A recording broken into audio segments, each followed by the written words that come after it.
तर मुंबईमध्ये पोलिसांकडून विद्यार्थ्यांना धमकी देण्यात आलेली आहे। आंदोलनात सहभागी व्हाल तर ड्रग्ज प्रकरणामध्ये अडकवू, पोलिसांनी विद्यार्थ्यांना धमकी दिल्याचा काँग्रेसने गंभीर आरोप केला। विद्यार्थ्याला धमकावणाऱ्या पोलिसावर निलंबनाची कारवाईही करण्यात आली आहे। तर हा एक व्हिडिओ समोर आलेला आहे। यामध्ये पोलीस कर्मचारी आंदोलकांना धमकावत असल्याचं समोर आलंय। जर आंदोलनामध्ये सहभागी व्हाल तर ड्रग्ज प्रकरणामध्ये अडकवू अशी धमकी पोलिसांनी दिल्याचा व्हिडिओ समोर आलाय।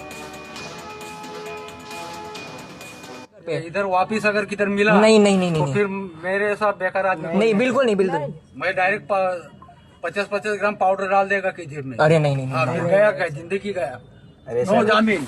वो तो सर वो तो और ही खराब तुम लोग की वजह से हम लोग को तकलीफ है अभी। ठीक है सर जाएंगे। मैं तो मालूम पड़ा कि फिर घूम के आ गए नहीं नहीं नहीं तुम लोग को। कसम से घर पे प्रोटेस्टच्या दौरान मी व्हिडिओ काढत होता ताकि मी जेवढे पण जे काय घटना घडते ते मी माझ्या फोनमध्ये कॅप्चर करू शकतो। आता व्हिडिओ काढताना काही पोलीसवाल्यांनी मला ताब्यात घेतलं, मला डिटेन करायची ट्राय केली, डिटेन केलं पण मला, आणि ज्या व्हॅनमध्ये मला टाकलं तो ऑफिसर जो पोलीस कार चालत होता तो आम्हाला सोडताना धमकी देतो की 50 ग्राम पावडर आमचं जेबमध्ये टाकून आम्हाला जेल करू शकतो, अशी टाईपची आम्हाला धमकी दिली।